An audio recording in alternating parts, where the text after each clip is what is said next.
Good evening and welcome to tonight's episode of the Director's Suite. Tonight I am joined with Dom, the usual. Hi everyone. And tonight we have a very special guest speaker, Glenn. Thanks for having me. Cool. So, tonight's episode we're just going to go through a bit of news that's recently occurred within the film and pop culture world. And also we're going to discuss the works of Clive Barker and just a few of his movies, his influence, the things he's done in his career. Just excuse me if I sound sick. I am sick. And I believe our guests are also sick as well with a bit of a cold because right now in Sydney it's chilly. It's quite wintry. Cool. So I guess we'll, Glenn, if you'd just like to introduce yourself just briefly for like 10 seconds.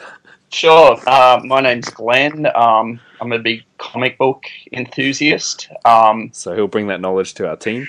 Yeah, if there's a movie of it, I'll probably... Sorry, let me start again. If there's a comic that's made into a movie, I've probably seen it. Yeah, no joke. He's seen everything. He's even seen the...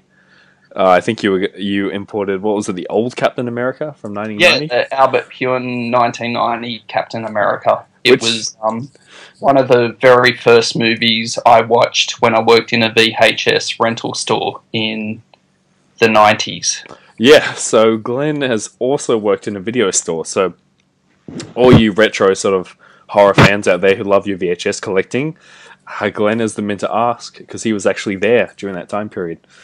Alright, so, and yeah, so I guess we'll start off. So first bit of news I want to cover tonight is just on upcoming news on Rob Zombie's new movie, which is actually called 31. It appears to be a Halloween sort of flick. It's not related in any way to Rob Zombie's Halloween franchise, thankfully, because there were rumors he was going to do a Halloween 3. Did you hear of that, Dom?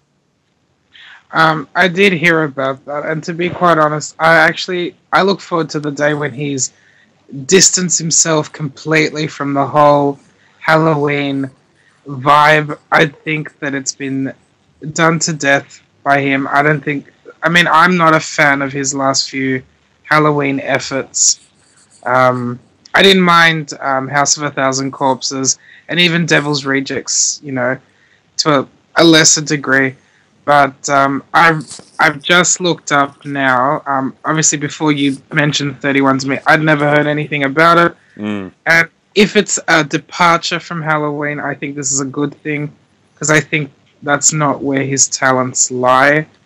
I think that he's got that whole twisted, grotesque carnival atmosphere. I think he can do that better than doing all this Halloween crap, to be honest, because I just think he needs to let go of it. No more Halloween 3. I don't want to hear mention of it from him.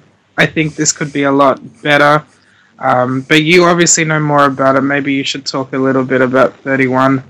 Yeah, I was just going to mention it's just been a few teaser images that have leaked. It appears to just be this sort of very sad clown face, like sort of artwork, and these clowns getting out of a van. So I have no idea what's about. Nothing's been announced about it, just concept art, and it should be coming out around Halloween time. I do agree with you on that. Yeah, no shit. That Halloween is essentially... After Halloween 2, I think Rob Zombie should never touch another Halloween Michael Myers movie, but, I mean, Lords of Salem was sort of a redemption for him. Have you seen Lords of Salem yet, Dom? I haven't, actually, but it's a film I've heard a lot about. The thing that I find it hard to take Rob Zombie seriously as a director, and after Halloween 2, I find that even Lords of Salem, which I have heard, okay things about from various people who I generally listen to their opinions, I'm very much turned off the idea of even going near his films. I'm hoping that, this new film will be a better effort from him than Halloween and Halloween 2. But yeah, I'm very disenfranchised with Rob Zombie. Hopefully, Lords of Salem won't disappoint. I will want to see it at some point, but it's just hard for me to really take him seriously. This is not like the Bash Rob Zombie hour by any means. Good on him for trying, but there are other people doing it better than him. and I just think he's a bit of a joke personally. Like, I just looked at the image of 31, the clown. It looks very, if anything, it's sort of got a Killer Clowns from Outer Space vibe from me. Yeah. No. Insane clown posse as well. That's what I was thinking. Insane clown posse. Oh god, juggalos. What are they? Juggalos, whatever they're called. Oh god, this is all we need. Whatever that serial killer clown's name is, I can't remember his name. Serial killer clown. No, that's real life. John Wayne Gacy. John Wayne Gacy. Yeah, we know our serial killers. Yes. We know everything. Yeah, so we know nothing. We know. I was just going to mention. So, I mean, Glenn, do you have? You were just mentioning, a bit of his work. Just with this film in general, I was going to mention to Dom just briefly. Lords of Salem was a good return for him. It did kind of go back to The Devil's Rejects. It was quite a shock of how good it was. I went in with low expectations. I didn't see it in theaters. I saw it later on Blu Ray, and I was shocked of how good it was. It was it reminded me very much of a Fulci film. It was very atmospheric. But that's saying there's a big statement, John. That is, yeah. Check it out. What works have you heard of, Glenn? I've seen the 2 Halloween movies, and being a fan of the originals, I didn't really like them that much, to be honest. So I like, say, the first 1, 2, 4, and 5 of Halloween. Oh, you didn't like 3? Oh, Season of the Witch? Oh, it was a great movie on itself. It just wasn't Halloween or Michael Myers. So no, it's a good movie on its own. Yeah, exactly. It's no connection to the franchise. Yeah. Cool. So, are we all Rob Zombied enough? Is there any more we need to talk about this movie, or can we? I don't think we ever need to talk about him again, to be honest. But yeah. Just me. Cool. Okay, so I guess we'll move on. But 31 coming out very soon, like you said, Dom. It very reminiscent of, looks like something from the 80s, like some sort of 80s throwback. But we'll see what happens. So that's coming out very shortly, Halloween. Cool. So moving along. Second bit of news I was going to mention was that the Pumpkinhead Blu Ray has been officially detailed in the US. Now, Dom, you're quite a fan of Pumpkinhead, I believe. I love Pumpkinhead. Well, basically, Lance Henriksen, I love anything he's in. I mean, he could do fucking soap commercials and I'll watch them avidly. I love the original Pumpkinhead. Pardon? We'll get to that later in Halloween Hell World, but yeah, go on. Yeah, that's right.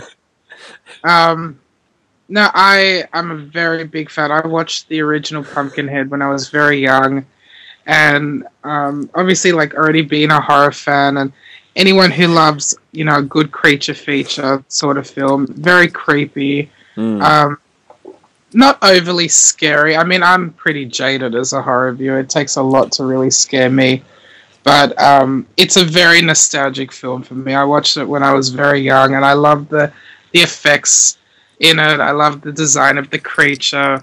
I think it's a great, and to hear that it's getting a Blu-ray release, I think this is a very special day. And Pumpkinhead, it did have, I can't remember the name of the sequels. God, this is where I just Blood Wings. That's it. Yeah. Have you seen any Pumpkinhead movies, Glenn? I haven't, but it reminds me of something. Say, I saw the cover. It reminds me of something, say, Full Moon would bring out. Exactly, like Full Moon Entertainment.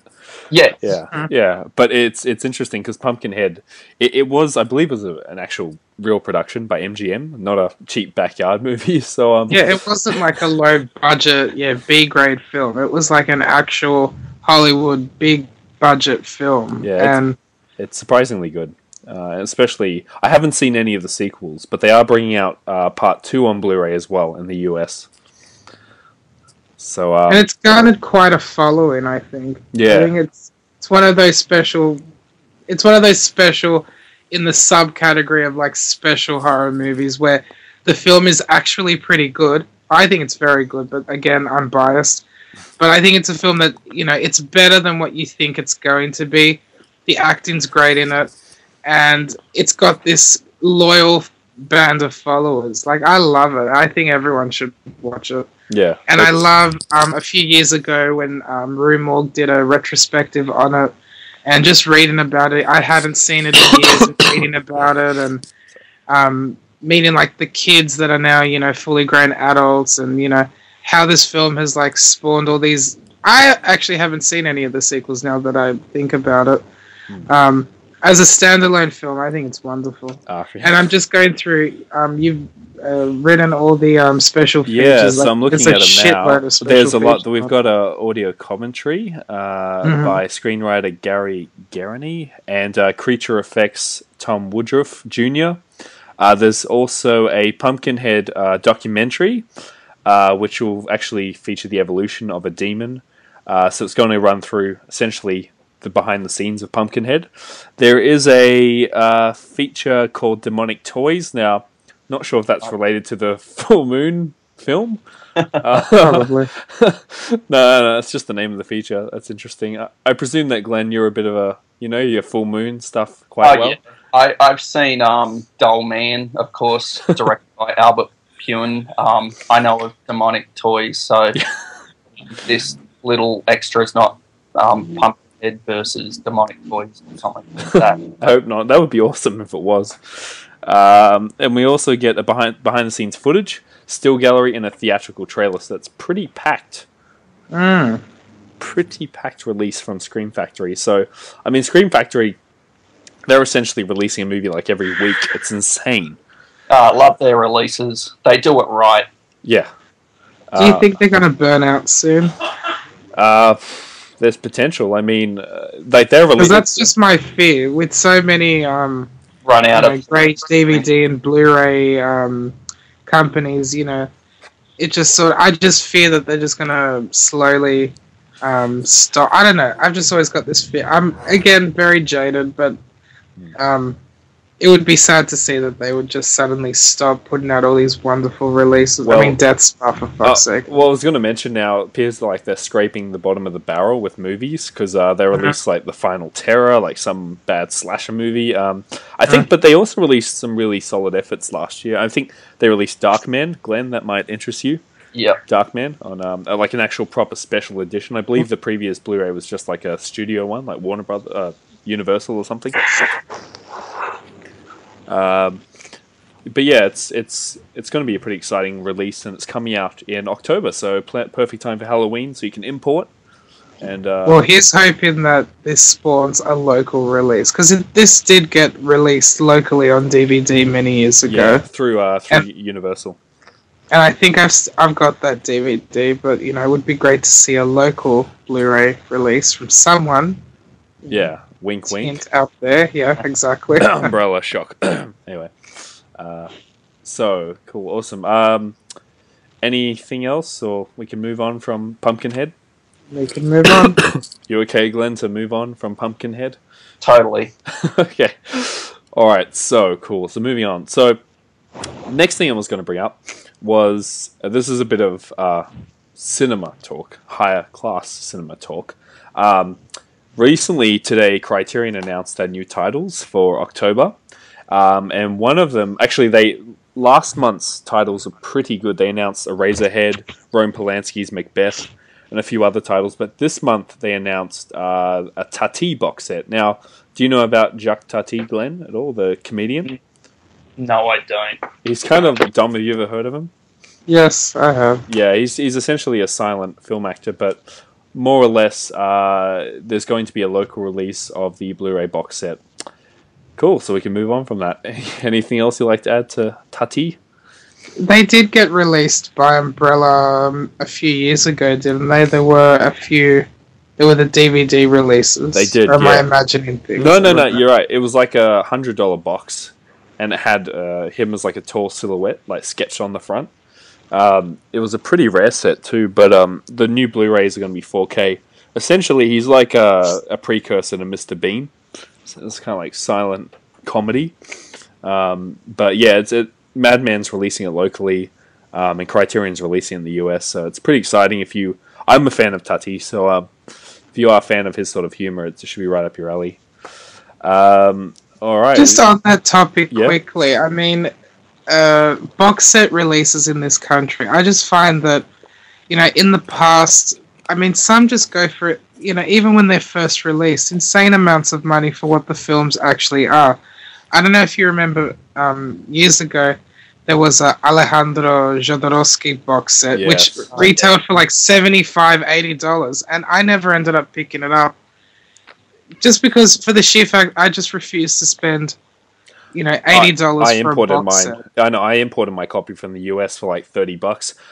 Yeah, exactly. I just find that something, and I remember there was a Peter Greenaway box set that I think Umbrella actually released that was quite expensive. And that's actually gone down in price now. We'll talk about that in a second. Yeah.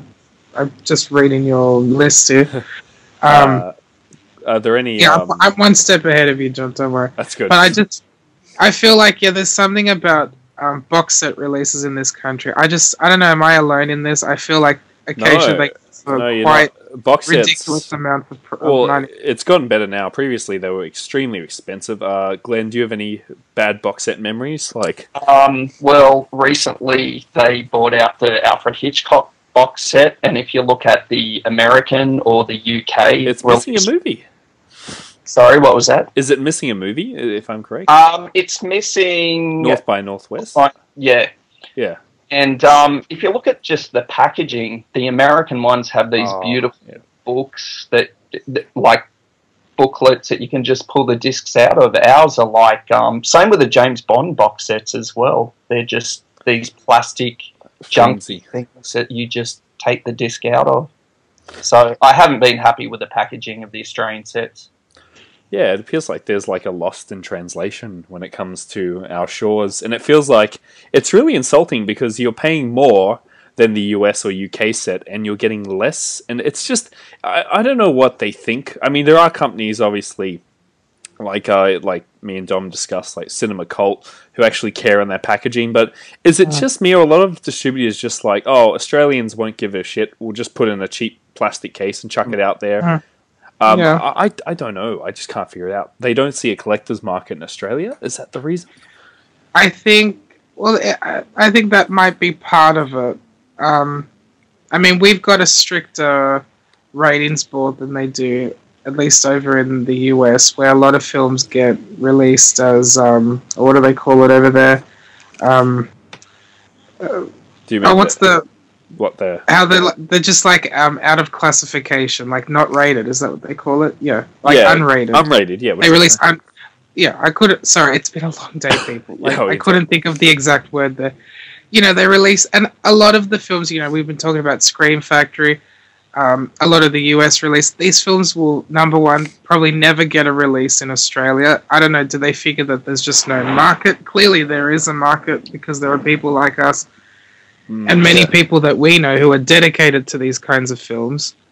But yeah, I feel like a lot of our people like Cinema Cult, they should be applauded for putting out the kinds of, special features on their releases. But so many companies, they just don't give a fuck. And all we get is like bare bone releases. You're lucky to get a trailer or production stills. And it's like, who the fuck gives a shit about that? I mean, I want to see...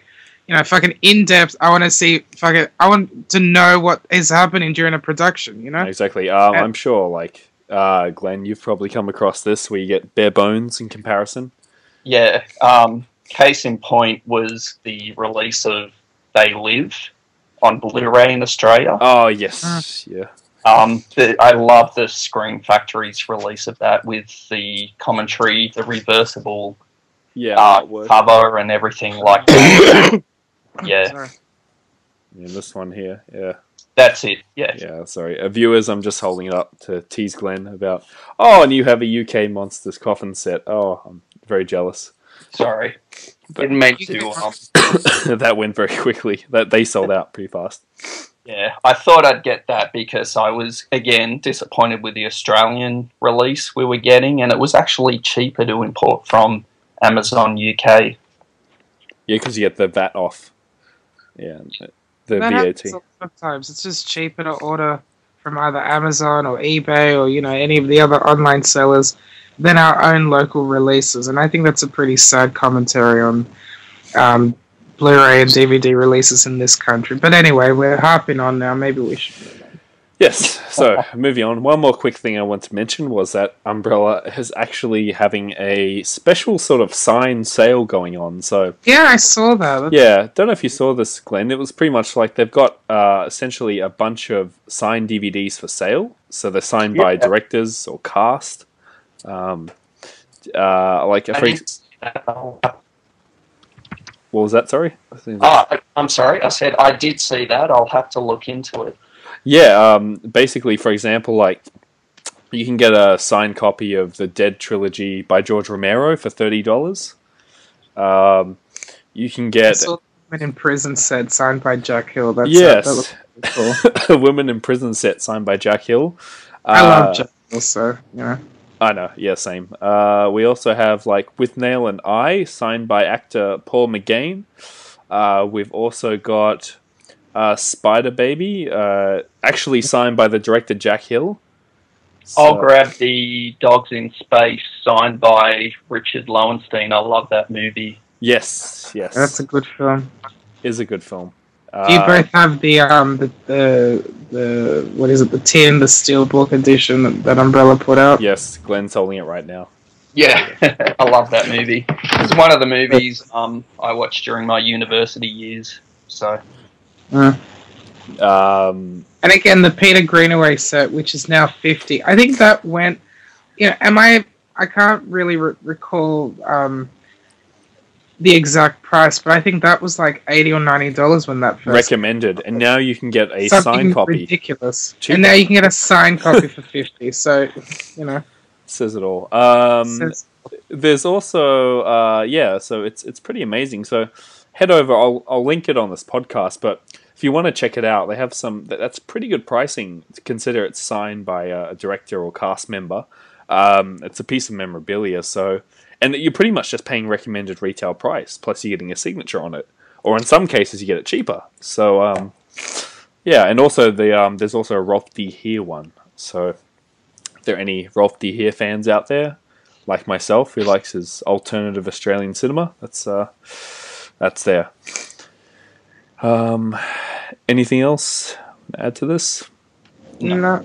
It was pretty random getting that email today. I was like, what? It just kind of threw me for a loop when I got that. Yeah, I'll say you can also get a Blue Water White Deep signed by the Stars. So Killer Shark movie.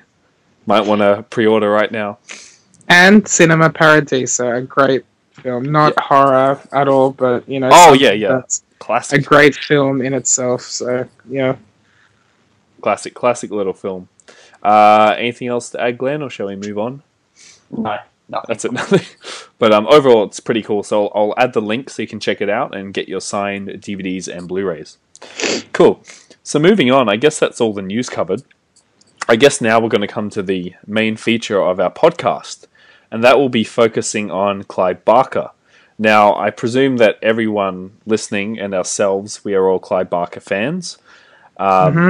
Including, yes, obviously we've grown up with Clive Barker, even though that sounds pretty strange, but pretty sure we all have. So we're just going to go through a retrospective on his career and his films, and also his works, like his literature, even some of his art, which he's done. So essentially, I guess we'll start off with just focusing on Clive Barker. So my first question I'm going to send out there is, what got you into Clive Barker? Glenn, would you like to start, because you're the guest? Yeah, sure. I met up with a friend many years ago who was really into Clive Barker books, and I told him I was into comic books, and he told me he had a comic book he'd like me to look at, and it was the Rawhead Rex graphic novel. And I asked him, I was just amazed by it. I asked him who wrote it, so I decided just to read and watch more of Clive Barker's work. Years later, I wrote to Clive Barker and received a photograph in the mail. He doesn't do that anymore, so wow. It's one of my prized possessions. Around the same time, I worked in a VHS rental store and had the midnight shift there. So after I closed the store, I was allowed to take home any free rentals I wanted. So Hellraiser was one of them, and it was it was rated R, and I watched it from 1 a.m. till about 3 a.m. in the morning. So since then, I've just continually watched his movies and read his work. Dom, yourself? Yeah, I mean, look, it sounds pretty cliche saying, oh, it started with Hellraiser, but similar story. Obviously, I was not working in a video shop growing up, but I did remember just a bit of background. Like, my parents had me quite late in life, so by the time I was like, 10 or so, even younger than that, my dad was easily already in his 50s, so the motivation to, do activities with me was pretty much gone by that point. So our outing was going to the video shop, which I loved, and I'd already discovered horror like by the age of 6. And I had a dad who was pretty lenient. He didn't give a fuck what I was borrowing as long as I was borrowing something. I remember going into the horror section, sorry, and seeing the old, I believe, was it the Roadshow clamshell of Hellraiser with the blue background. I vividly, I can, and I think you've got that release actually. I John. do, yeah. I had to track it down off eBay, but and just seeing that and just having it whet my appetite of, oh my god, what is this film? He's got this S&M bondage image on it. This guy with all these spikes in his head. And so it started with Hellraiser, a film which I've revisited since. It's not my favorite Clive Barker film. I think a very strong film of his is Candyman, but that's just me personally. I think that's a great film. And we can...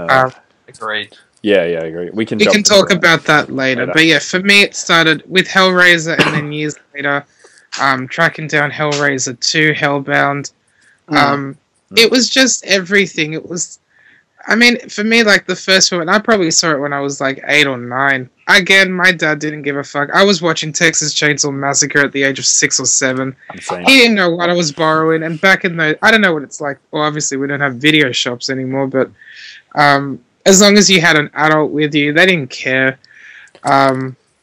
As long as they got the money. Remember, this was like the early 90s, and I was watching all these films, but Hellraiser stood out for me, not so much for the story, but more for the imagery, all the demons, the chadra, all those great images that he filled the screen with.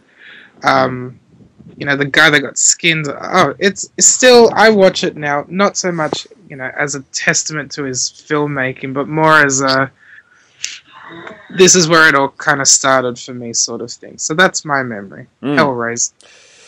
Yeah. No, I'm in the same boat as you, Dom. I do vividly recall I was trying to think. I would have to have been about 8 or 9 when I was walking through the video store. Essentially, my parents would go out every weekend and they let me hire whatever I wanted, so I'd have this stack of just trashy horror films, because in Australia we were late to clear out VHS. Like, we still had them stocked in video stores. Even though DVD had come out, we still had tons of VHS, and you could only get them on and you could only get these titles on VHS. You couldn't get them on DVD, so I'd have to hire them VHS. But obviously, like yourself, the first one that got me into it was Hellraiser. I vividly remember seeing that Roadshow VHS, and I'm actually holding it right now. It's bringing a tear to my eye. The thing that caught me about it was that I'd never seen anything quite like it before. It was not your typical horror film. That image on the front, like all the other videos were just like slasher films or crappy horror films. This was Friday something the 13th and stuff like that. Exactly, but this was something radically different, from another world. And when you're about 8 or 9 years old and you pick it up and you see this guy with pins in his head and a box and something that says the graphic uncut version, not seen in Australian cinemas, you get pretty excited. And I remember the back of the box, and it's got like a deformed face and demon figures, and I'll just put up the camera and see if Glenn can get a bit of nostalgia there. Yeah. Very cool. For the rental store I had, I think it had that one, but I can't remember if Hellraiser 1 and 2 were in a clamshell box together. They were. Someone, That's a rare set. Yeah. Yes, I've vivid, and someone actually on my Instagram posted a photo of it the other day, and for many years I actually thought I was seeing things. I'm like, do I remember this? Like, is this an actual thing? And for the life of me, and then someone actually posted a photo of it, and it was like a double VHS, like one big huge box. Was it? On the front cover. Sorry, Cenobite was on the cover as well. Yeah, it had all. It was an image from Hellraiser 2, I believe, on the front. Yeah. Yeah. But yeah, that's quite rare now, isn't it? I think a few people have it. I think Simon was posting it the other day. He was willing to sell his copy, but let's see how much that goes for. But on that, essentially from Hellraiser, essentially when I was in school, we actually had a few Clive Barker books in my high school as well. More of his fantasy type books, not the horror ones. Yeah. Unfortunately, I was going to say that's a pretty progressive class. It was because I remember going around and be like, "Oh, what's this?" So I believe the one I read in high school was Aberrat. That's one of his fantasy books, and also then obviously I got into the Hellbound Heart, which is radically different to the movie, but we can discuss that later, obviously. Cool. So moving on from that, so have you read any Clive Barker books? Anyone out there? So, Glenn, I'll start with you. Okay, I admit I haven't read all of them. I've read The Hellbound Heart, Weaveworld, Cabal, and some of the individual books of blood stories. Not all of them, though. I read his latest fantasy books, Aberrat, which I love, and I read them to my daughter as well. So she really loves the beautiful oil paintings that are in them. So, yeah, who would have thought a Clive Barker book for kids? Well, that's the thing, because when I was in high school, like year 7, I'm like, what? The Clive Barker? Yeah. Am I seeing things? And I realized that he did a series of sort of fantasy, like sort of teen fiction. So, so Dom, I'll move on to you. Yeah. Can't say I've ever actually read any Clive Barker books. It just has never come up, but that's also a personal choice. I love his films, and I haven't wanted to... Because the problem is, I know a lot of people who've read the books and then moved on to the movies. I, on the other hand, felt like going the other way around.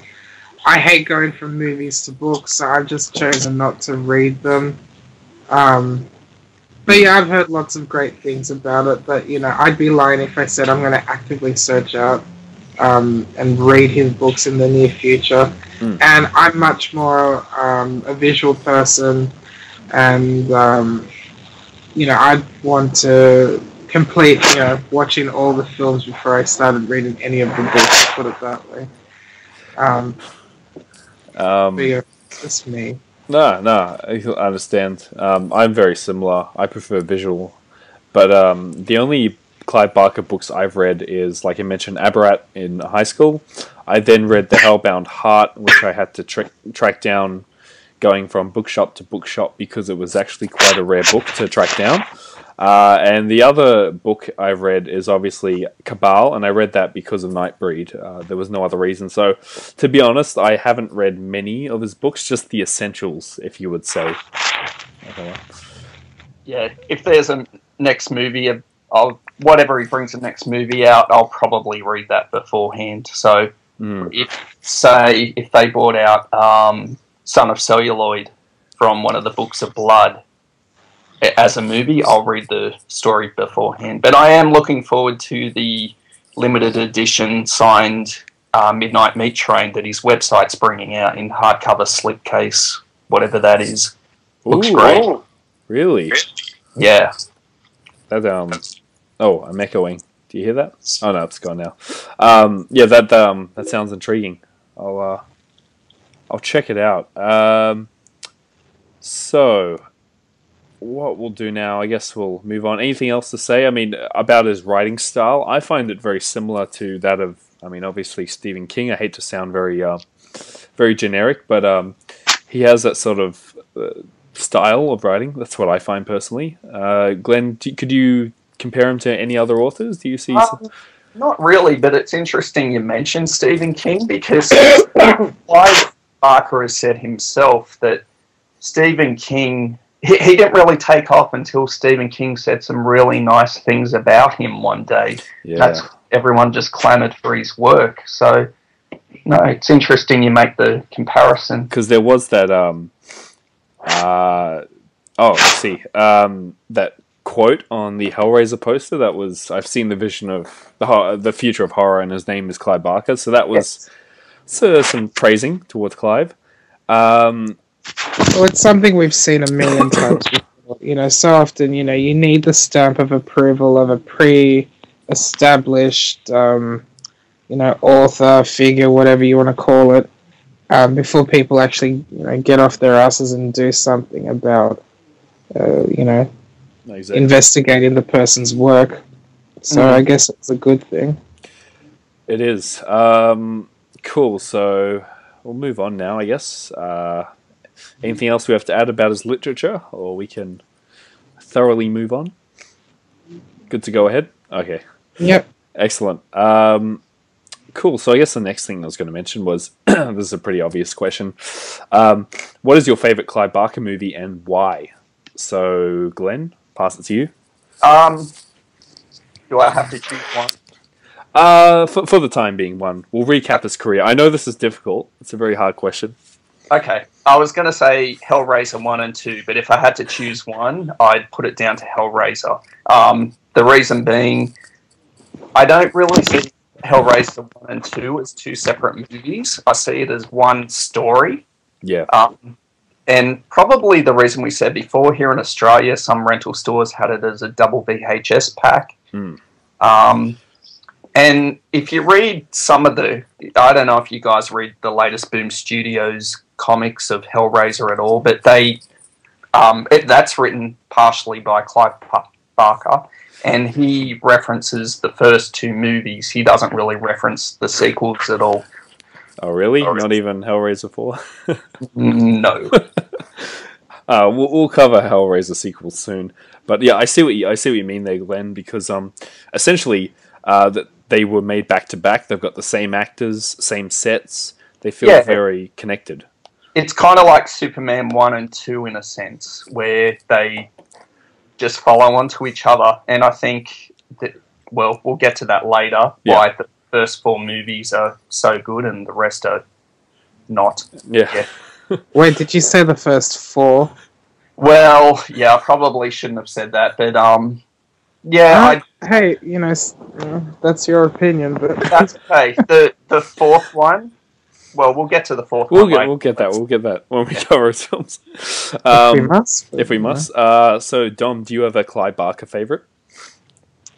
Definitely Candyman. I think I feel like it's such a well-made film. The story is it's a very coherent storyline. It's very easy to follow, and yet at the same time, it's a bit of a mindfuck. And I love Virginia Madsen, and I think she's great in it. And I love because hearing about like all the stories of how he came to write that original story and how it came from the Books of Blood, and hearing him talk about how he grew up in England and all, like, I don't know, I love that he creates mythology in his films, and I love that he fills them with really rich imagery, and I love the music in it, and I think it's an amalgamation of everything I love about him, and it's creepy, it's got that kind of, and also Tony, what's his name, Tony Todd, the actual Candyman, lead actor, he plays it so, with so much refinement and dignity, and at the same time it's a very tragic story, and is a very like tragic character, and how he came to be, who he is, and Virginia Madsen, is she insane?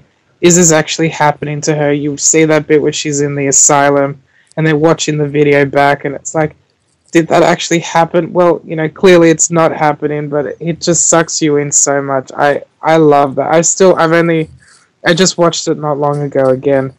I haven't got the same love for the two sequels, though. I'm not going to bother going into that. Yeah.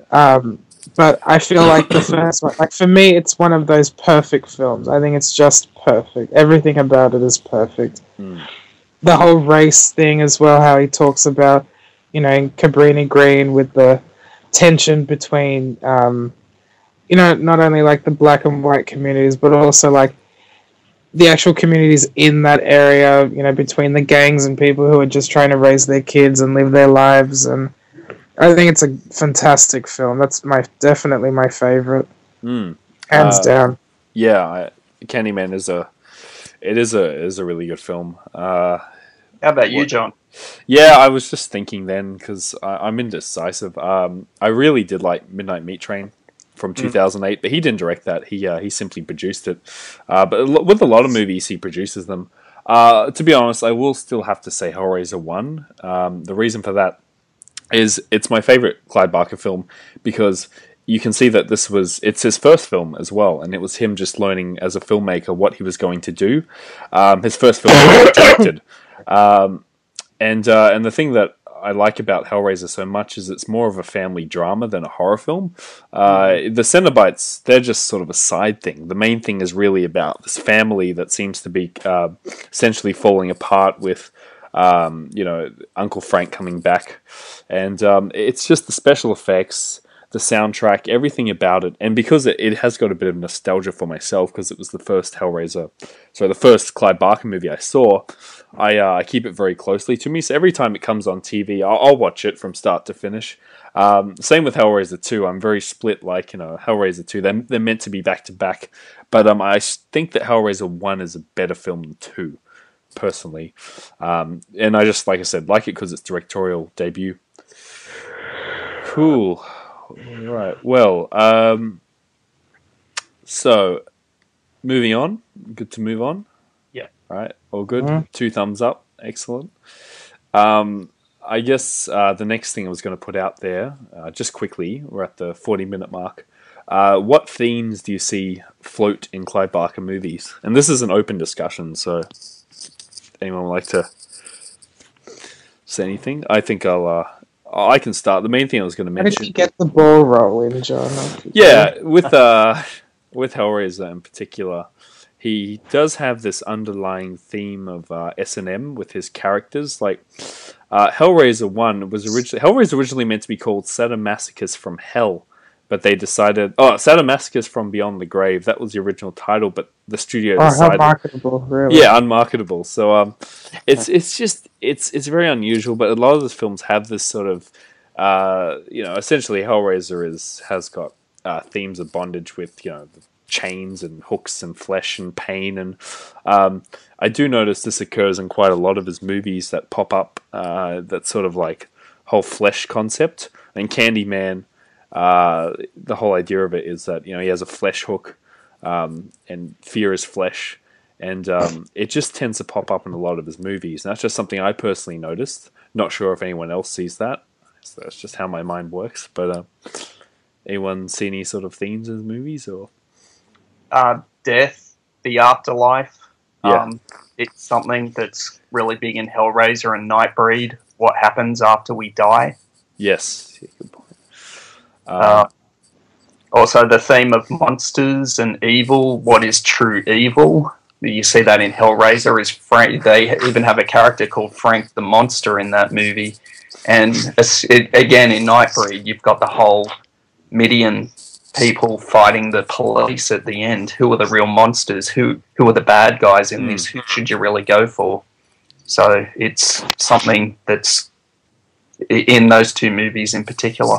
Exactly. Even in Hellraiser, it questions who the monster is because I forgot what's her name, the mother or aunt, whatever her name is. Julie. Yeah. So it turns out the Cenobites are more human than this Julie character. So that's one thing that appeared.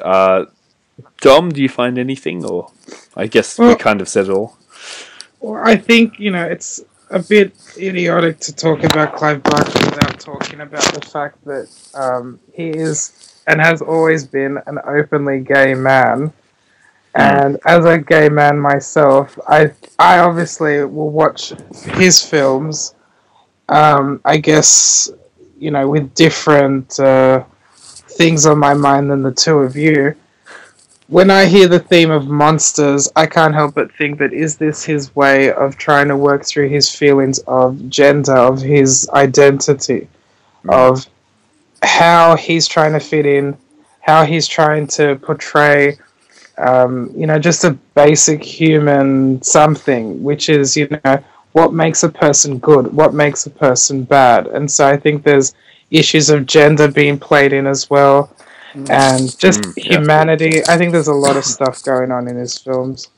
Exactly. But for me, that's something I watch and think, well, who are the real monsters? What is normal? What's abnormal?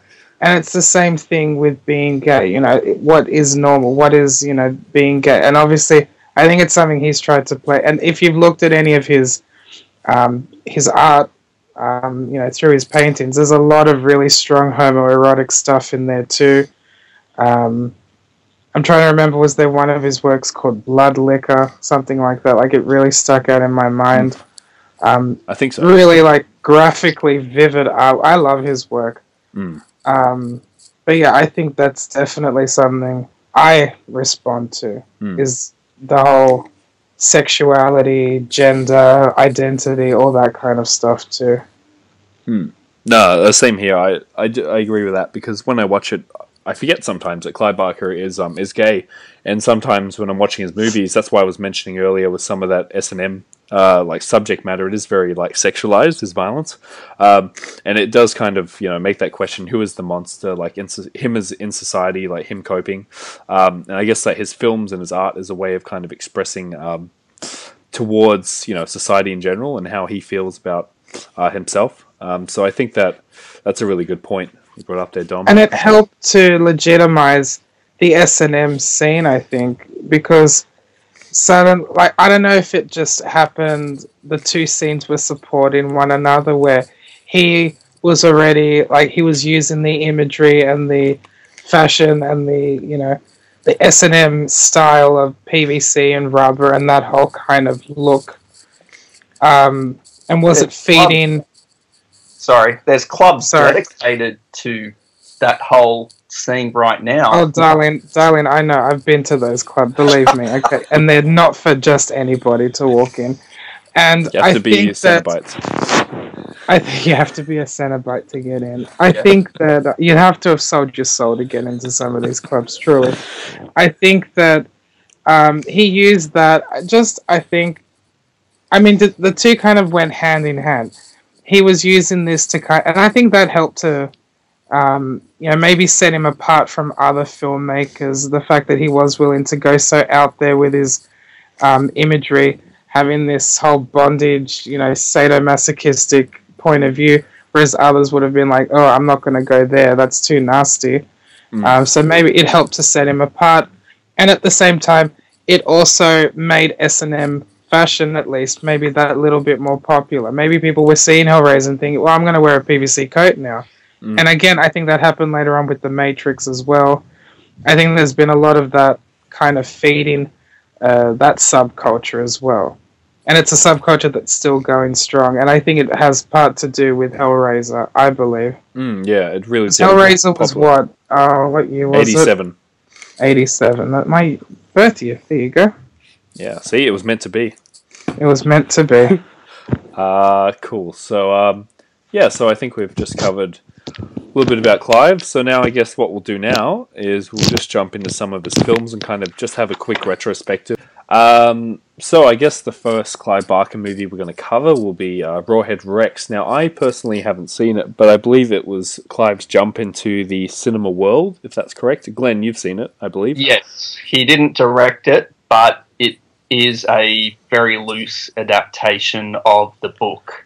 Now, it wasn't a good adaptation. It was about a giant monster, demon, that got released underneath a church, and he goes around terrorizing this small country English town. Sounds amazing. Yeah, and ultimately at the end, what gets rid of him is some female gender rock thing or something like that. Yeah, I'll say this, like, it wasn't that great. However, Region 1 copies I've seen on eBay on DVD go for $70 to $100 each. Oh, so it's out of print. Yeah, but you can pick up a Region 2 copy from the UK for quite cheap. Wow. Okay. Yeah, that said, I guess it was the movie that Clive saw one of his works adapted to film and wasn't very happy with it. He said he wasn't very happy with it, and that's why he decided to direct Hellraiser, because he wanted a bit more creative control over it. I've heard things about it. I've seen the theatrical poster, and the poster makes it look better than it probably is. I will check it out. It's not on my top list, but I'll definitely get to it. Dom, is that a movie you'd be running to see anytime soon? It's a film I've heard a lot about it over the years. It's probably not very high on my list of films to see. But it's probably a reason why. You mentioned issues of gender before, Dom. This is one of those themes. Because you were saying a female rock. What? Yeah, I can't remember specifically, but Rawhead Rex himself is symbolic of a giant phallic running around terrorizing everyone, and only the female form that brings him into place and brings him under control or whatever. Okay. So the cool. So can we move on from the wonderful Rawhead Rex? The epic Rawhead Rex. But yeah, I will try and track it down one day when it gets hopefully a Blu-ray release. Don't know if it warrants one, but if it does, I'll definitely try and track that down.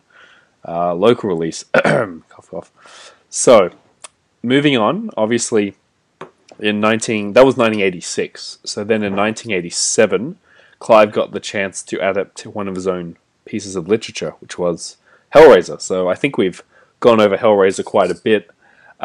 Is there any additional things you want to mention about that movie? Because I think we did cover it pretty well. Glenn? No, really nothing I haven't said already. Yeah. Same here. Dom, anything else? No, I think we've covered it in the whole depth. S&M theme. Yep. So, I guess we'll jump on to Hellraiser 2, which is actually a pretty awesome sequel, and it's the only true sequel to the actual Hellraiser franchise as far as I'm concerned. I'm sure a lot of you are concerned. Glenn, just briefly, is there anything you want to mention about Hellraiser 2? I just love how it continues immediately from the first one. And I think, Dom, you asked me before, do I think 3 and 4 are good? The truth is I don't, but 3 and 4 followed on from each other, just like 1 and 2 followed on from each other, and 2 followed on from 3. So, yeah, I think that is why the first 4 are like so contained, and the sequels are so bad after that, because there's absolutely no continuity to them whatsoever. It's just standalone stories. Yeah, we'll get to the sequels, the wonderful sequels. Dom, is there anything on Hellraiser 2 you want to briefly mention?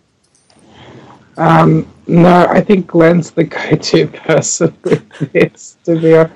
Although, I love the whole, again, like we mentioned before, the whole mythology and, the characters that he presents, they've become mythic in a way, like the Chatterer and the female and Butterball, and, I think there's just the imagery that he presents us with, really strong imagery. That's something I've always loved about those films. Yeah, especially in Hellraiser 2. The reason, just quickly, the thing I love about Hellraiser 2 is that it opened the Hellraiser universe. It expanded it more with the Labyrinth. It gave you it was kind of like his epic in a way. It was very epic. You actually got to go to the Hellraiser world. I mean, saying that, it was shot on a modest budget, but they tried as best they could. I think that Dr. Charzand, or whatever his name was probably one of the best villains. Shanard, that's right. Was probably one of the best Cenobites in Hellraiser history. It's just one of the most unique characters I've ever seen. But overall, Hellraiser 2 is a solid sequel and highly recommended by all of us. Cool. Shall we move on now to Hellraiser 3 Hell on Earth? Now, make note, these films I don't think had Clive's involvement. Unless... No. I'll From look 3 that up. onwards, I don't think he had anything to do with them, did he? I'll look that up. No, I'm not too sure on that. I was looking up on Wikipedia about Hellraiser 3 and 4, and they said Hellraiser 4 was the last one with Clive Barker's involvement, but I don't know to what extent he was involved in either of those. Because it's saying, so I was looking at Hellraiser 3, and it appears that Hellraiser 3, he proposed a few ideas for it, but I think they just adapted some of his ideas. So, yeah, essentially, Hellraiser 3, I can't even describe Hellraiser 3. It's like, it's not a slasher, it's kind of like, I don't know how to put it. It's in a nightclub, and there's this giant statue that eats the flesh of victims to bring Pinhead back, and then he creates his own Cenobites to recruit them. I honestly, it's an odd film, but it's What good. was it known as? Was it Hell on Earth? Hell on Earth. Yeah. Yeah. The thing I liked about it was it did give Pinhead's backstory. That's the only reason I liked it. Anything you guys have to say on it? Like I said with this second one, it follows off immediately. As in, at the end of the second one, you've got that whole statue called the Pillar of Souls, and that's the name of the statue that guy buys in the nightclub. So, I like it, but it reminds me more of something like the 80s Nightmare on Elm Street films for some reason. Yeah, it's like some sort of dream. You don't know what's reality and what's not. It keeps jumping back. Dom, any quick thoughts on Hellraiser 3? Just to clarify, is this the one with the female? What is she, like a reporter or journalist or something? Yeah, she's entering the club, and there's that young coke addict girl that's like she befriends her. And is that? Because it's been years since I've seen these films. That's the one. Yeah, I have the VHS of it as well. Yeah, but that's it. And that got released by Umbrella. I think all these films, like locally, they were all released. Well, the first 3, they were all released by Umbrella, and they're all available on Blu-ray. Blu-ray. The first 3. First 4. Yeah. Yeah.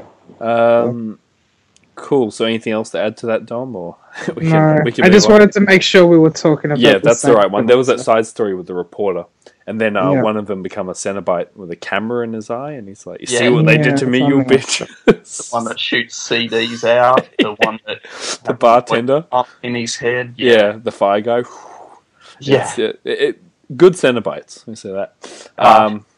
Funny. So we move on to the wonderful Hellraiser, Hellraiser 4 Bloodline. So this is Hellraiser 4 now. It has got its moments. I do like how it gives the whole backstory to the box, the puzzle box, and sort of the mythology behind the series. Glenn, anything you have to say on Hellraiser 4? Oh, look. You slightly defended it earlier. I hated it when it came out. Again, like it follows on from the third one. Terry Farrell's character gets the puzzle box, puts it in that concrete foundation of the building, and that builds a whole building, which surprisingly is the Bank of America. That's the one they used for that. So what are they saying? Banks of America are an evil corporation? I don't know. But yeah. I remember when it was advertised in the newspaper when it came out. I'm that old, unfortunately. Just quickly, it was the last theatrical Hellraiser, but go on. Yes. I remember George Street Cinema showing it for one weekend only. I never saw it there. Like I said, I hated it when it came out. It was set in the future. There would have been lines around the block for it. God, It would have been packed house. Packed house, really. Standing room only. Sorry. Going back and watching it now, it makes the later sequels look like an absolute masterpiece. Sorry, it makes Hellraiser 4 look like a masterpiece. But, I Look, I'll watch it every once in a while just to see the history of the puzzle box and where it came from. But yeah, the first 4 are where I stop, actually. The 5th to 9, I'm not a great fan of. Sorry, just looking here. Anything else you have to say, Dom, on Hellraiser 4? I have no fondness for this film whatsoever. I think it was when I pretty much lost interest. I remember giving it a shot because I bought. I've actually got a monster box of it from Germany, which is like, I don't know if anyone listening or even you, Gwen, John's aware of them. I collect German hard boxes of these films, which again, like, they're pretty much bootleg copies, but they're presented with like all this really great artwork. I watched it and I don't know, I guess I wanted more. But I also remember, wasn't there an issue with like, it wasn't even the right cut in the end or something? Like, it was actually supposed to be more gore or more something to it. I don't know. There is Smithy film, yes. Yeah, Alan Smithy. I can tell you right there. I believe there was a sort of a bootleg that's floating around online, which is a work print version, and essentially it's like Halloween 6, the producer's cut. There's apparently a far superior cut of this movie out there, and I haven't seen it, so don't know how it can improve on it. But essentially, it's meant to be a far superior cut, but who knows if that'll get a release. But the film itself, I do like the backstory. The space part is very silly. It just doesn't fit the franchise. When I mean, like, when franchise just put an end to the whole. Like, it's like, this is the final fate of Pinhead. He's going to be in space, and this damn spaceship's going to turn into a puzzle box and get rid of him. But it was like, oh, okay, is that how he's going to die or whatever? That said, I did like some of the Cenobites. I like the security guard twins and Angelique. Yes, Angelique. Got a figurine of the security guard twins, actually. And there's this dog creature. I forgot about him. Yeah, dog creature. It's got its memorable moments. I mean, when a franchise goes to space, that's the end of it. Like, we've had Leprechaun. I mean, Friday the 13th, Jason. I mean, it's just, it was really, I don't know who they were aiming for, the sci-fi market. It just, I really have no idea. It's interesting because it's not really a sci-fi film. No, and it in no way had tone of or mood of the first 3 at all. At least the third one somewhat had a bit of a tone. Yeah, that of dark. The first, this one, no. No, this is just stupid. Okay, so can we? So would you? I guess would we recommend Hellraiser 4? I personally would just say see it to see the backstory, but apart from that, avoid. Glenn, Dom, anything else? I guess for completists, sure. Completists, yeah. For completists like me, yes, but my Hellraiser 4 copy is a Blu Ray that has Hellraiser 5, 6, and 8 on it as well. So if I'm going to put it on and ignore it, I'm going to do that and just forget about it because I want to forget about them altogether in one hit. So. Yeah, no, I agree with that. You've probably got one of those Echo Bridge Blu-rays that have, 4-pack. The Miramax multi-feature Blu-rays. Yeah, because 4, 5, 6, and 8. I got that set for like $20 on eBay, so it's, or at $15, so it was like $3 a movie or something. It was a bit strange when they first brought that out. It had the 4 movies featured, but they had Cenobites from Hellraiser 4 in it. Then they backtracked and brought out another copy which had Pinhead in every poster, which was a bit strange, but I guess people on the Hellbound web said something about it, so yeah. Yeah, I know what you mean. There was like 100 releases of that Blu-ray. Like, there was a 3-pack, a 2-pack, a single pack. I was like, what the fuck? So, moving on from the Great Hellraiser 4, this is where we get into pretty obscure territory. Just briefly, we'll tap on these. Hellraiser 5 Inferno. Now, Hellraiser 5 Inferno was more of a detective film, and to my knowledge, at the last minute they decided to chuck in the word Hellraiser and chuck Pinhead in, so it was never intended to be a Hellraiser movie. Have you seen 5, Glenn? Inferno? Oh, yes. Yeah. I remember it was unavailable for a long time. It was Sorry. Craig Sheffer from Umbrella. Sorry, Yeah. Glenn, just quickly, you're cutting Glenn's out. breaking up. You're I can't breaking hear up. him. How about I turn my camera off? Is that okay? Yeah, turn the camera off. Okay.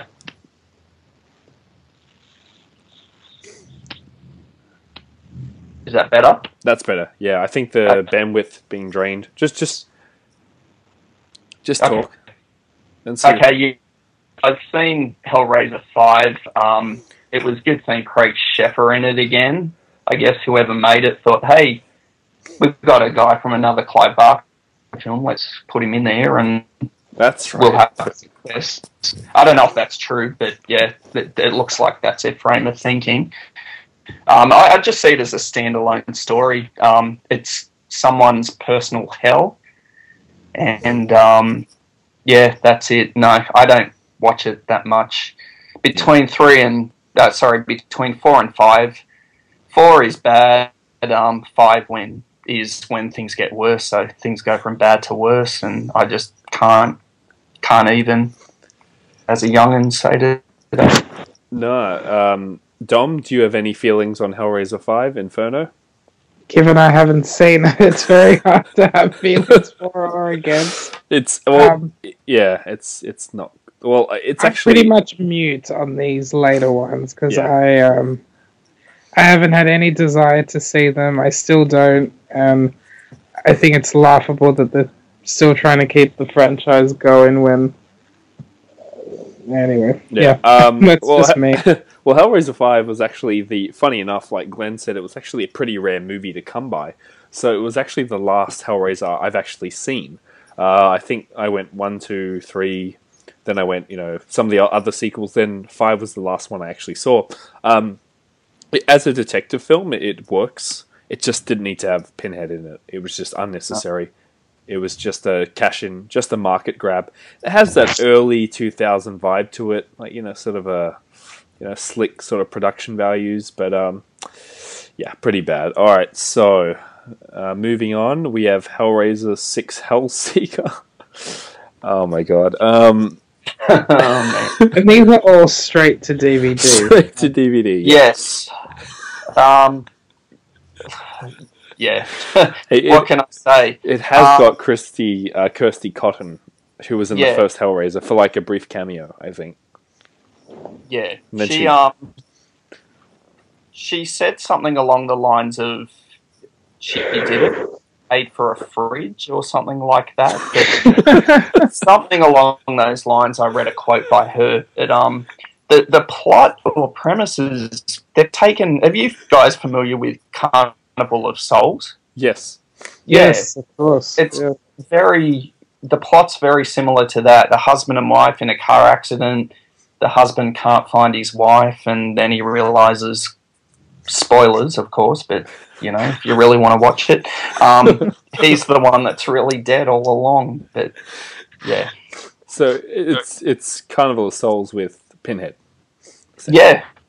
Pinhead thrown in, and that's all these sequels are. They like you said, John. They started out as horror movies that just had Pinhead thrown into them. It's quite unfortunate. I mean, Hellraiser. I saw it years ago. I hired it on DVD. I did get a local DVD release, funny enough, and I hired it from the video store back in like 2004 or 2003. And I haven't seen it since, but I do remember the premise. It's very much like Carnival of Souls. The only reason was, Kirsty, she was in it to pay for a fridge. But apart from that, it's not particularly good. Yeah, anything you have to add, Dom, before we quickly move along? No. Okay, moving along. So, one other thing. Yeah, go ahead. If you really want to know what happens to Kirsty Cotton, read the Boom Studios Hellraiser comics. You won't be disappointed, which Clive Barker had some involvement in, so they're really good. Her true ending. Yes. Hellraiser Dead Up. Funny enough, I haven't seen this movie. This is the only Hellraiser sequel I haven't seen, mainly because it was very hard to obtain, and I just gave up. And I could easily access it now, but I just cannot be bothered. Have you seen it, Glenn? To be honest, no, I haven't. Yeah, like yourself, I can't get it.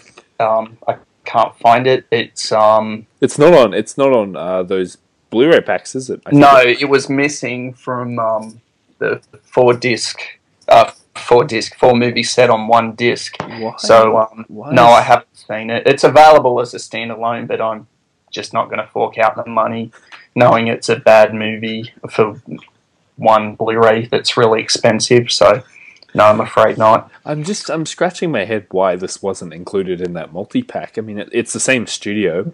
Yeah, right, possibly. I've just done a quick search on eBay. You can buy it for $2.75. Yeah, I usually buy from Amazon, but yeah, okay, I'll get that. Cool. Okay. So, nothing else to add. Sorry, they're just getting worse and worse. Oh, yeah. And we're not even done. There's still 2 more to go. It's like a scale that just goes down.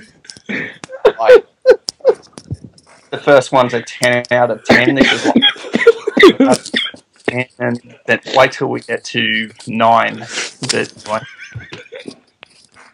Oh my god. Oh my.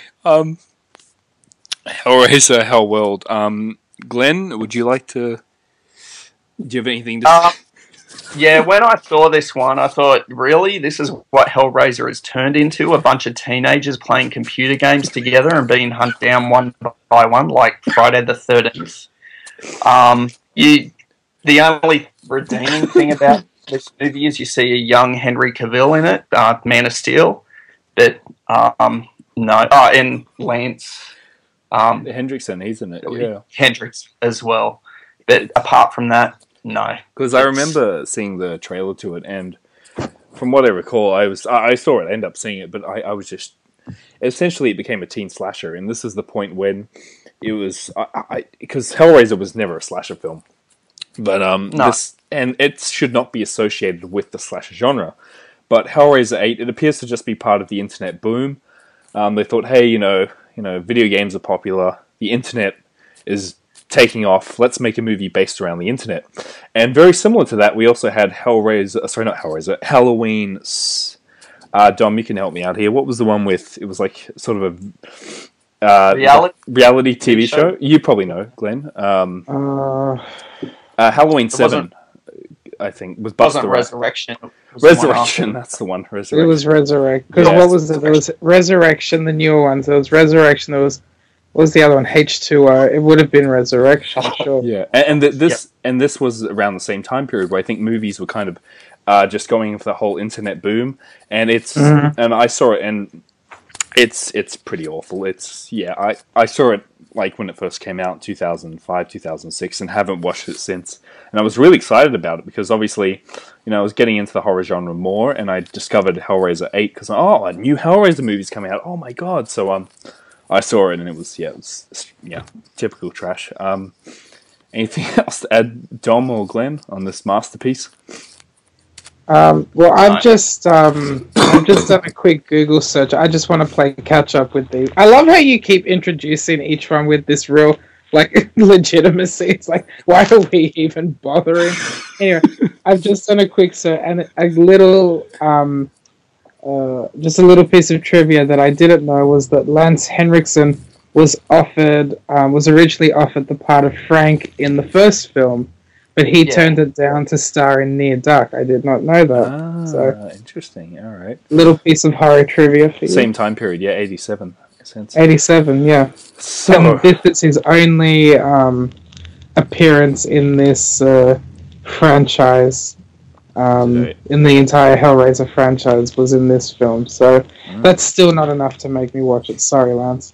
No, sorry, Lance. I'd rather watch him in a soap commercial. Let's just move on. So, now we move on to the greatest abomination to the Hellraiser universe, Hellraiser Revelations. Now, this film was made essentially to maintain the rights of the series, so they had to quickly make a movie in about 2 weeks because essentially, I think Dimension. It's true. Dimension was about to lose the rights, and essentially they needed to keep them. So they said, "Hey, let's make a Hellraiser movie." And no Doug Bradley. I haven't seen it. It just looks horrible. It is. Have you? I've seen it. Oh, you've seen terrible. Like you said, no Doug Bradley. Mediocre acting. I just don't consider it one of the Hellraiser movies. I just ignore it. Do I own it? Yeah, I paid a couple of bucks for it from JB Hi-Fi. I watched it once. I doubt I'll watch it again. Was it got a local release? Yeah, it did. Yeah, we got DVD, but not a Blu-ray. It doesn't warrant a Blu-ray release. There's some really strange stuff going on in that movie, like creepy brother and sister incest, and no. Oh my. Yeah. Well, the thing about it was made for $300,000, and I saw the trailer, and it looks like it was made for about $30,000. I'm not sure where the rest of the money went. It's rehab acting. Yeah, rehab. It looks like it feels like one of those shot on video sort of make your own movie, edit it in Final Cut and press a DVD. It's just and the Hellraiser, like Pinhead himself, people on the net call him shithead. It's it's. I was kind of hoping that the Hellraiser movies went the route of the Matrix movies or Highlander, where they made an anthology of anime stories. I thought that would have been good, but no. Cool. So I think this is where we've essentially covered the Hellraiser series painfully, and this is where the series sits today. Unfortunately, there is rumors that Clive Barker wants to do a remake. I don't know if you've heard of this news, but Clive himself actually wants Doug to be in the remake, and I believe, I believe the Weinstein brothers have backed it and want to support it. So we'll see what happens. Yeah, he went into the studio and said, "Look, I want Doug as Pinhead," and they said, "Why?" And he said, "Well, there's no Pinhead without Doug," and they said, "Okay, we're convinced." So yeah, it's going forward. Yeah, Dom, did you hear about the Hellraiser remake? I did, and I mean, is he doing it? Is the motivation behind wanting to do it to kind of redeem the Hellraiser franchise that he spawned, or is this because there's a trend now? Like I'm sure John, with Dario Argento wanting to remake his masterpiece, Suspiria. Like this whole thing of why do we need to constantly have remakes of film, and when it's the actual original creator of the film, I just think we're in trouble here because I just think there's so much more that they could be doing. There's no need to do remakes. Hellraiser, it is what it is, and it's, I think it's perfect for what it is. Suspiria, again, it's perfect for what it is. Why do they need to be remade? I don't know. So I've just got really just not very good views on that, personally. Yeah. If it's to redeem this franchise, if it's to kind of bring some level of nobility back after all these last crapo cash-in sequels, fine. So yeah, guess we'll see what happens with that. Cool. No, I think the revelation should be to just leave the fucking franchise alone. I think the revelation should just, end it. But hey, they have to keep the rights. They'll probably make another movie in about another week. Another minute. So I guess another film, now that we've covered all the Hellraiser series, is we can now jump into Nightbreed, which is Clive Barker's 1990 film, I believe, or 91, to my knowledge, early 90s. And essentially, this is kind of a fantasy horror film, and this was the only other rare film he's actually directed himself. Glenn, I know you're quite a fan of Nightbreed. Is there anything you'd like to say? I can see what Clive was trying to do with the movie, and I can see what the studio was trying to do with the movie. Based on that one single movie poster where you've got Aaron Boone and all the middens, how do you say it? Midian, I believe. minions gathering around him. You think it was a movie about some street gang of demons going out and killing people. Yeah. That's what I thought the movie was about when I first saw it. I was pleasantly surprised years later when I actually watched it. And so I don't consider it horror, though. I consider it some kind of dark fantasy. I agree with you on that. I was just going to quickly mention, with the promo posters, I saw it on VHS years ago, and I didn't see it till many years later, but I had the same sort of feeling. There was actually another poster the studio put out. It's kind of a rare poster, but it has sort of a girl's face with a hand over it, and it looks like a slasher film, and it's like Nightbreed. It's like you're going to be scared to go out in the dark, and so they were trying to promote it as a slasher. So that's another bad decision. And Clive said himself that he wasn't very happy with that poster because it reminded him of the Bad Dreams poster. Yes, it was a complete I rip-off. love that movie. Cool. I'll move it on to Dom. Is there anything you'd like to say on Nightbreed? Not much that you guys haven't already covered. I mean, I hate that poster art, the theatrical poster art. Same thing. It did not draw me into watching this movie, and I only saw it many years after the fact. And I mean, I don't mind it. I know it doesn't Clive himself he's just got very bad memories of every time any interview I've seen with you or anything I've read. Just doesn't have very good... Because of the studio. Because of how the studio handled it. I honestly didn't. I didn't mind it. And what, isn't it getting, like a Blu-ray release now? Or yeah, so I was just going to mention that now, actually, that there's going to be... Essentially, for years, there's been lost footage, and Clive, I believe, on his website, had many archives of production stills, and many thought that the footage was lost. So essentially what they've been doing is they've been touring film festivals with work print material. So it looks like you're watching a VHS, but it's an extended director's cut.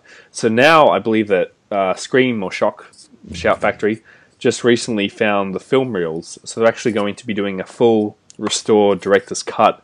And it's very exciting news because this director's cut has been rumoured for like 20 years since it came out. And I believe that was the cut that the studio obviously forced them to trim it down. Glenn, do you have any feelings on the director's cut? I can't wait.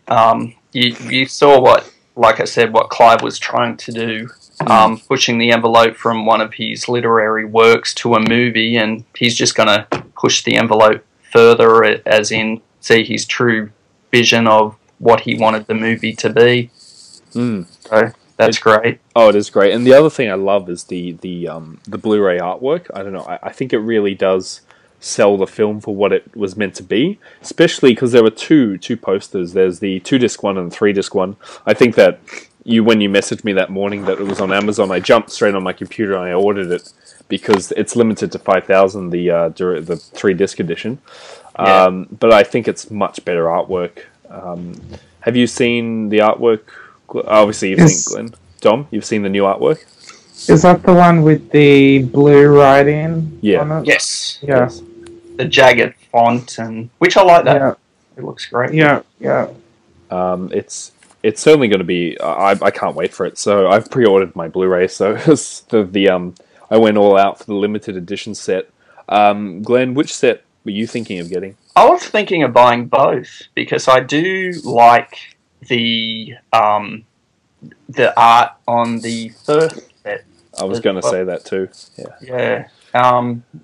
And I mean, we know they'll be region locked, but the Blu-ray discs, but it'll have a DVD copy as well, which you can easily lend to friends that don't have a Blu-ray player that's region free. So yeah, I was thinking of getting both, but I have put my order in for the 3-disc set. Yep.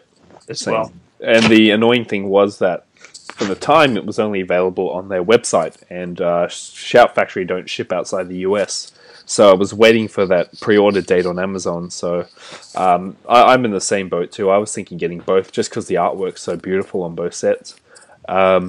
Dom, would you consider getting the set potentially? Any of them? Oh, let's face facts. We're bloody horror nerds. We're gonna buy it whether we watch it or not, and we'll probably keep it sealed for the next 50 years. And wear gloves. Probably just for the wear gloves when we handle it. You know, keep it in a sealed case, in a fucking Ziploc bag, and you know, never see the light of day, and keep it in a fucking cryogenic freezer. Sorry, I'm ranting. Probably. I mean, I do see that's the artwork that I would have loved to have seen as a kid. That would have definitely have drawn me in rather than what I did see, which was like, yeah, I'm not going to watch that. I'm not going to even give this the time of day. So yeah, I'm excited. Let's put it that way. I'm excited. Yeah, same here. And it's a good film. I mean, I really enjoyed it personally myself. The thing that also drew me in was the fact that we have David Cronenberg playing a role in a movie, his only film role, I believe. I think so, yeah. Yeah, and that Dr. Decker mask is so cool. I mean, I just want to have a Dr. Decker mask. I think like Slipknot or someone was inspired by that design. Any current definitely. Anything else on Nightbreed? Or I just quickly, I mean, I want to mention, obviously, Glenn, you've read Cabal, and I've read it as well. Did you notice the film adaptation didn't really do the book justice? Yeah, that's exactly it. Not too much to say about Cabal, but I'll say about the Nightbreed comics. Yeah. I don't have shares in Boom Studios, I promise you, but you see with the current Nightbreed comics, it explains the backstory of the Midians in their how long they've been alive and things like that. So really good, really good. I'll check that because I was intrigued by the comic series. I've seen them online, so I'll try and track down an issue or two if I can find them. I remember there was a Hellraiser versus Nightbreed 2-issue comic as well. Oh, really?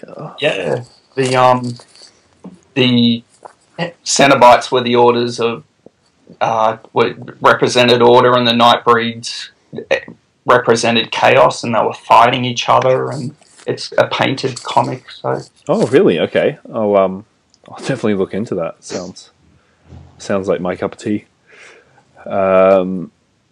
Cool. So, are we good to move on from Nightbreed? Yes. Yep. Yeah. All right. Awesome. So, moving along. Obviously, Clive didn't direct another film for a few years. The next film we had was in 1995, and that was Lord of Illusions. So, any thoughts? I actually rewatched this again today because I haven't seen it in over like years. I saw it like probably about 10 years ago. Glenn, did you have any thoughts on Lord of Illusion? Look, it's not my favourite. I'll be honest. It's it was directed by Clive. I watch it every 4 or 5 years. I haven't watched it recently. I can't think much about it. No, not my favourite movie, but it's out there. Yeah, it is. It's kind of this. It's got this whole magician vibe to it, and it's a detective film. So essentially, it's in the detective genre of trying to sell down like this sort of cult that lived in the desert that had some sort of magical powers, and it's fire juggling and fire juggling like right. That. There was a Constantine type character. I can't remember much about it. That's right. Yeah, there is actually very similar. Dom, have you seen Lords of Illusion? Do you have any memories of it? Or I have seen it, but this was many, many years ago, and I don't remember being particularly enamored to it when I saw it. Wasn't it like sort of like film noir? Well, that's what he was sort of trying to do, but didn't really get it in the end. Don't really have much to say about it. No, it is kind of like a noir mixed with magic. It's kind of a excuse me. It's more of a fantasy type film. Does dabble with fantasy. There is horror elements to it, but I feel as if there's more of a magic element to it. Was he just trying to do too many things in one film? Basically? I think so too. Like, yeah, it was just an amalgamation of just too many styles, where it was like, it just got muddled, and in the end, he ended up making no one happy. So It's I don't know. because I rewatched it today, and essentially it's a detective film. It's got magic in it. It's got fantasy. It has horror. It has a possession side story. It's trying to be many things, and I think that it just gets muddled. Cool. Glenn, anything else to say on Lords of Illusion? Illusions, no. No, okay. Time to move on from Lords of Illusions. Okay, so I guess the next film, which he was adapted from his story, was Candyman. Now, I think, Dom, you're very passionate about this, but you have said quite a bit. Is there anything else you'd like to say on Candyman? No, I think I went into detail before. It's a great film, and I love everything about it. I remember being somewhat. I felt like the ending did kind of let it down a little bit. Like, it's not really what I would have wanted to see as an ending. But anyway, that's just my opinion. Glenn, I don't know if you've got like a different opinion on it to what I have. But... I mean, you're more passionate about it than what I am. But yeah, you're right. The ending, kind of like the where the husband or fiance is standing in the mirror and says a name and then she appears. I thought that was a little bit silly, to be honest.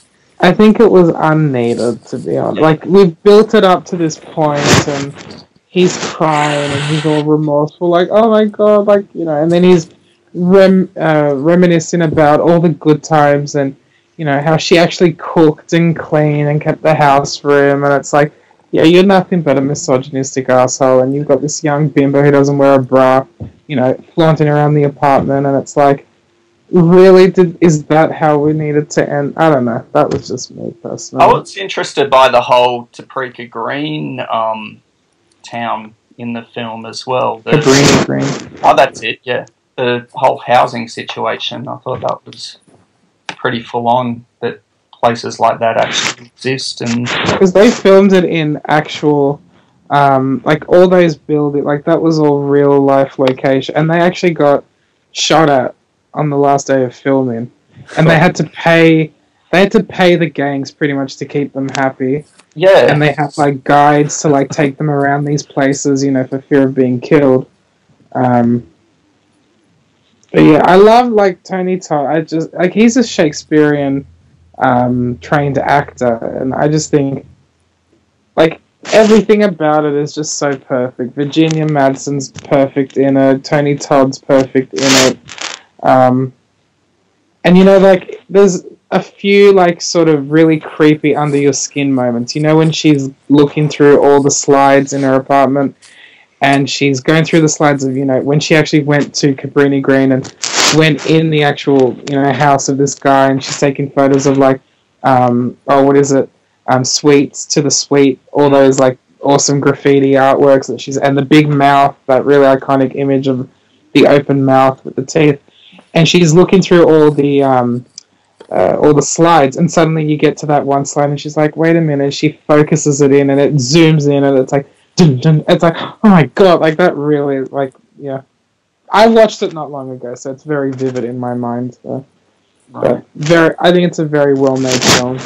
Yeah, it's like the Hellraiser movies. The first one's great, but the later sequels are just terrible. Oh, the sequels are shit. What was it? Day of the Dead and... Farewell to Flesh? Or Farewell to the Flesh, yeah. They're rubbish. Really. Yeah, shit. I haven't seen any of the sequels. That's probably a good reason why. You don't need to, John.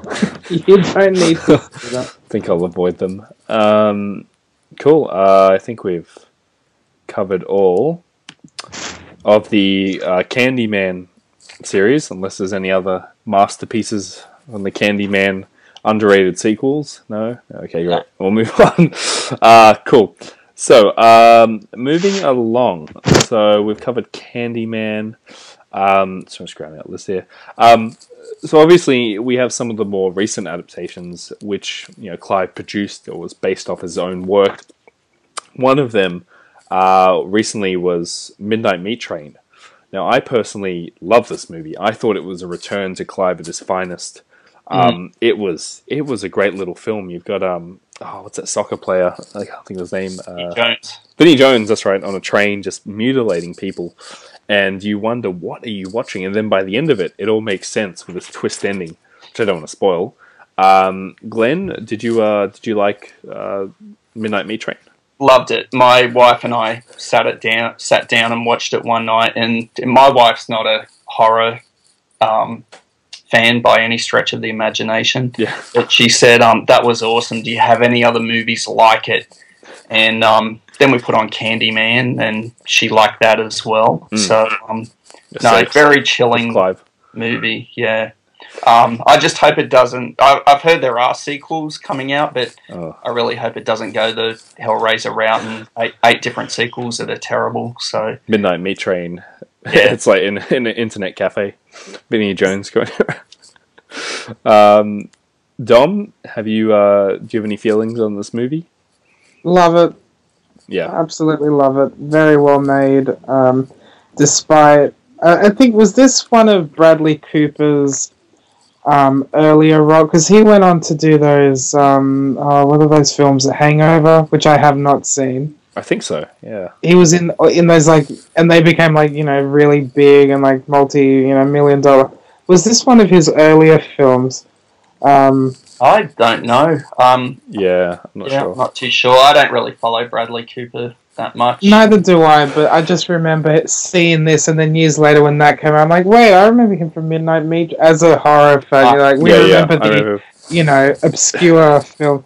I think it's a very well-made film, very enjoyable. Very gory. I like the whole the limited color palette. It's got a very bluish, cold look to it. The blue tint to the whole film. I loved it. I think it was just a great film. I love the cutscenes of the train, the whole sterile metallic sense it's giving you as the train's just speeding down that tunnel. I think that's very well done. And it gives you this sort of cold feeling throughout the entire film. And who was... and there was also... I can't think of...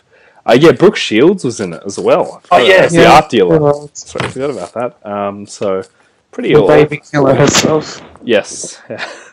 So it's a pretty all-star cast, and essentially highly recommended by myself. I think it's a great little film. And you were mentioning something about a signed hard copy?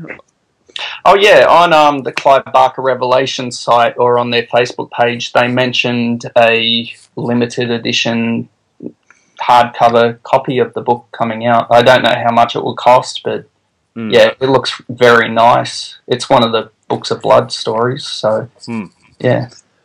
Cool. So, just quickly, we'll mention two others. The first one is going to be Dread. Now, I haven't seen Dread, so I kind of feel like, I feel disgraced to say that. Glenn, have you seen Dread at all? Yes. You've seen it? And Dom, have you seen it? No. No, okay. We'll leave it to Glenn. Do you want to say anything about Dread? Yeah, Dread's... Well, I'll explain the premise of it. It's a bunch of university students doing a study in fear, and one of the students takes the study too far. And it's almost like, just bear in mind it was written in the 80s in one of the Books of Blood, but the Saw movies are very similar in that they put people in horrific situations and they have to do very gruesome things to escape. So, no, I really like this one, and I bought the Blu Ray from Germany because I liked it so much. So, that's yeah, the only release. We hunt down those releases. Oh my god, are we just like on the ball with international releases? Gee, can we just mention that? It's like, there's this really obscure 7 discs set from Iceland. I've got to get it. Like, where the fuck do we find these things? I love it. Yeah, no, I'm in the same boat. It sounds really interesting, so definitely check out Dread, based on Glenn's recommendation. I've heard of it, and obviously I knew of its existence, but I'd never seen it. So, and that was from another that Book of Blood series which you were mentioning. So there is actually a recent Clive Barker film. Well, obviously he didn't direct it; he produced it, which was Book of Blood. So I'm not sure whether that's based on the book series. Any ideas? Anyone? I haven't haven't seen read it. them all, so I don't know. To be honest, this movie I got bored with it. I turned it off. So, okay, so Doug Bradley's in this one, isn't yeah, he's in anything with Clive Barker. Appears like that's all he can do now. Unless he's with Clive, he's got nothing else on. Okay, so that looks pretty much it. Essentially covered the essential films. Now, there were a few that we did kind of miss out on, like Quicksilver Highway, Saint Sinner, The Plague, and even apparently Underworld, which isn't relating to the Underworld series. There was a 1985 sort of sci-fi horror called Underworld, so also known as Transmutations. So we'll leave it at that. Is there anything else you guys have to say on the other obscure titles we skipped over? No. There's also his early films like Salome and like his homemade films on an 8mm camera as well. They've got a DVD release, but I don't have those. Cool. Anything else, Tom, you like to mention? No, nothing I can think of. I know. No.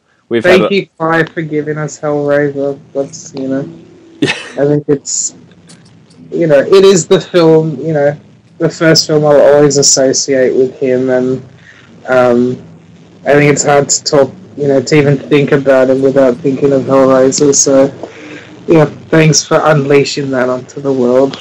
So, that's all I'm going to say. Okay. No, I kind of agree there. Essentially, I think we'll wrap it up now, but I think we've covered essentially his main parts of his career and the amazing films that he's given us and literature as well. And just being a unique individual, I don't think there's anyone quite like him or have been since that try to come close to his style of work. Unless, Glenn, any recommendations on someone who's similar to... Not really, no. I think he stands on his own as a unique writer and director and whatever, the artist as well. Yeah. But no, I just really love his work. Yeah. No, same here.